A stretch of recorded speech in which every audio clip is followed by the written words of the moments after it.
Morning. Let's see who's here. Hi, Marianne. Hi, Denise. Hi, Jill. Hi, Jorg. Hi, Kimmy. Hi, Lorianne. Good morning, everyone. Okay. The question is, what is the real world? The real world is a symbol, like the rest of what perception offers. Yet it stands for what is opposite to what you made. Your world is seen through eyes of fear and brings the witnesses of terror to your mind. The real world cannot be perceived except through eyes forgiveness blesses, so they see a world where terror is impossible, and witnesses to fear cannot be found. The real world holds a counterpart for each unhappy thought reflected in your world, a sure correction for the sight of fear and sounds of battle, which your world contains. The real world shows a world differently, through quiet eyes and with a mind at peace. Nothing but rest is there. There are no cries of pain and sorrow heard, for nothing there remains outside forgiveness. And the sights are gentle. Only happy sights and sounds can reach the mind that has forgiven itself. What need has such a mind for thoughts of death, attack, and murder? What can it perceive surrounding it but safety, love, and joy? What is there it would choose to be condemned? And what is there that it would judge against? The world it sees arises from a mind at peace within itself.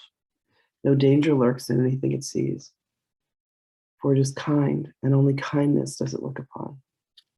The real world is the symbol that the dream of sin and guilt is over, and God's sons no longer sleep. And God's Son no longer sleeps. His waking eyes perceive the sure reflection of his Father's love, the certain promise that he is redeemed. The real world signifies the end of time, for its perception makes time purposelessness. For its perception makes time purposeless. The Holy Spirit has no need of time when it has served his purpose.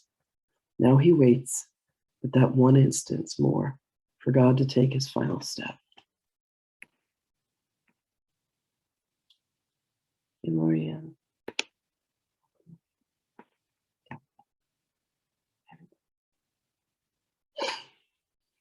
The Holy Spirit has no need of time when it has served his purpose. Now he waits but that one instance more for God to take his final step, and time has disappeared, taking perception with it as it goes, and leaving but the truth to be itself. That instant, our goal,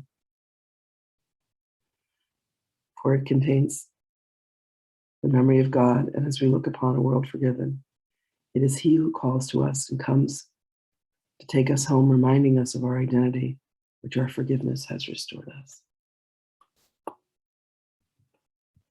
Okay, and then today's lesson says, this is a day of stillness and of peace. Christ's vision looks through me today.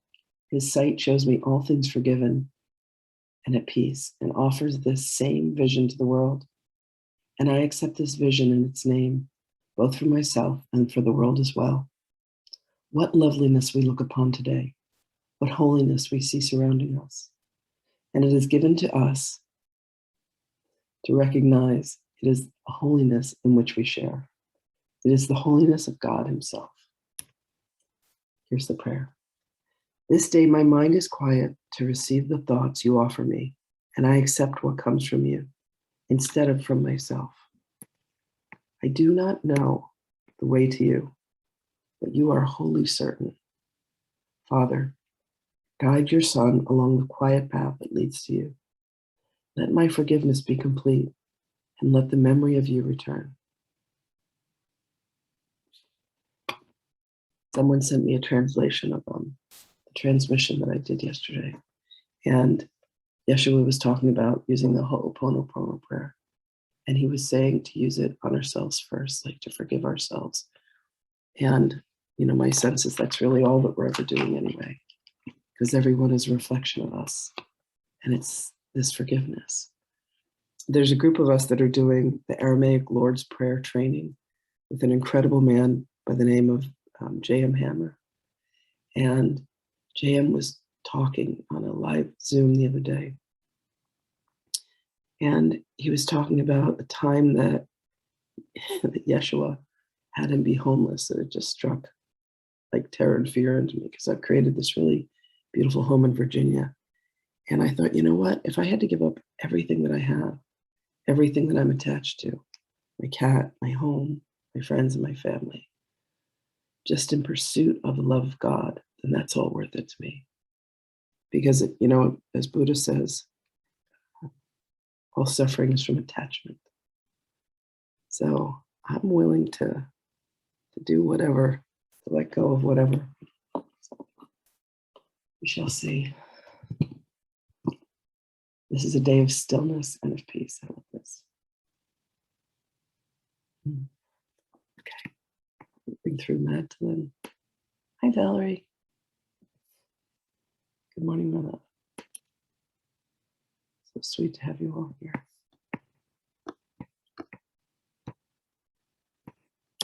Good morning, York. Thank you. York, I'd love to know where you got that typed version. This is really remarkable. It's nice to go back and read or hear the things that I channeled, because I get to hear it, a whole different way. Remarkable.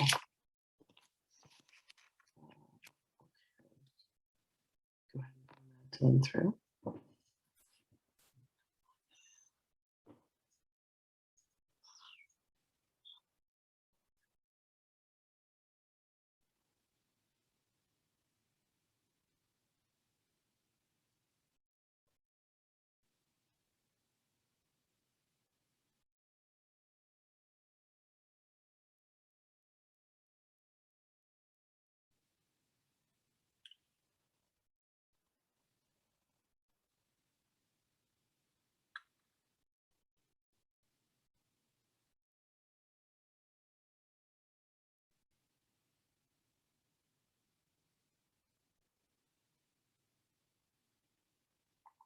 Greetings, beloveds.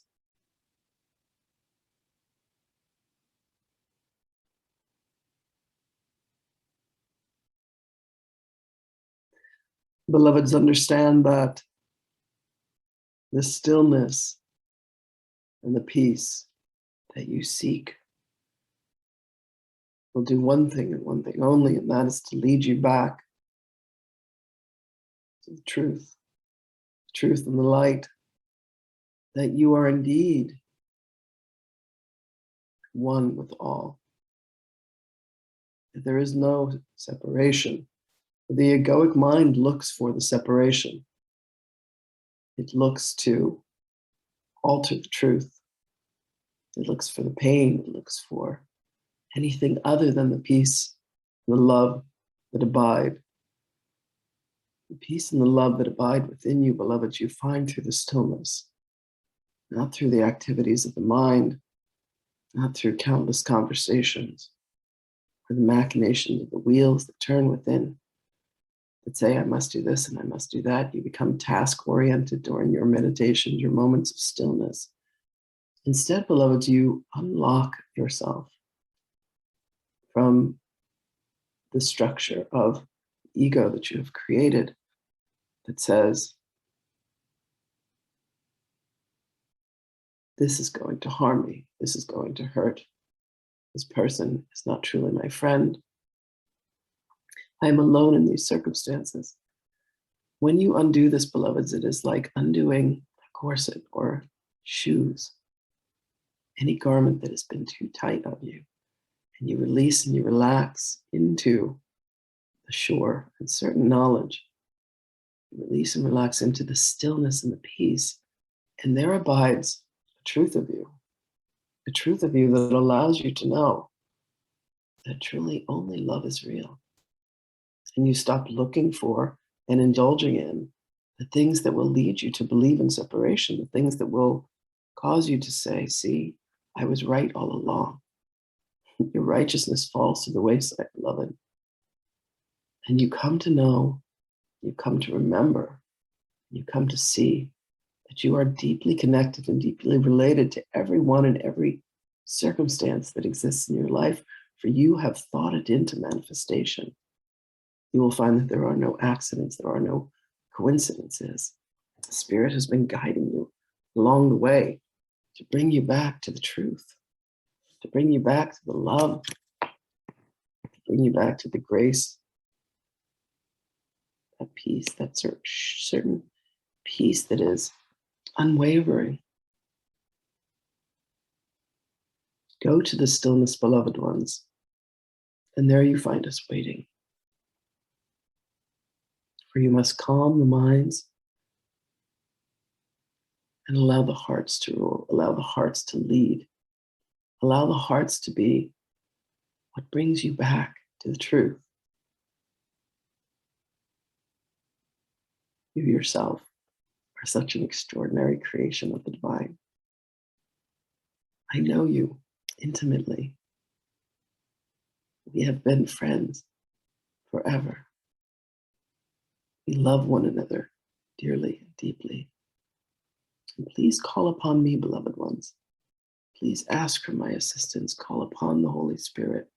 Call upon your higher selves. Call upon beloved Yeshua. It matters not the path that you take, for all paths will lead you back to hope, to love.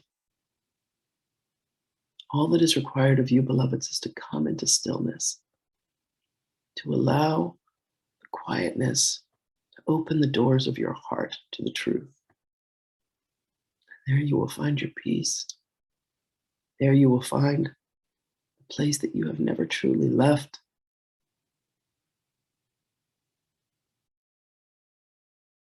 What is being requested of you, what is being asked of you, beloveds,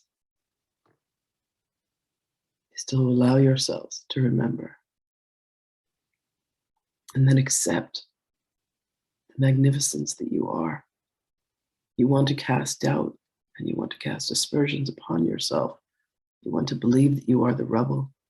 You want to believe that you are a wretched soul. Beloved, this is the farthest thing from the truth. You are beauty and you are magnificence and you are kindness and generosity. You are all of those aspects that you look upon another and say, if only I were like them. Beloveds, you are them. I love you. You are so beloved. You are the aspects of the goodness, of the holiness, and of the divinity of what it is that God has breathed into life. So when you forget, beloveds, do focus upon your breath and let God's breath breathe you. For that is you going with the flow rather than going against the tide, clamoring to have your own breath. You are part of a universe that is magnificent and that gives to you ceaselessly. Where we have allowed our minds to become corrupted, beloveds, there is only forgiveness to be granted. Forgiveness that once again reminds you that you are the purity of God's love and his thought and his breath. So allow yourself, beloved ones, to remember at this moment. Remember the purity that you are, the love that you are. And when you forget, call upon me and I indeed shall remind you. Blessings to you always, beloved ones, and I will speak with you again.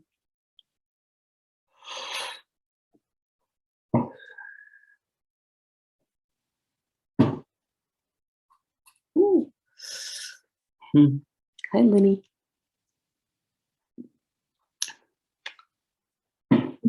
Only love is real. Indeed. Thank you all so much for being here this morning. Much love. See you all soon.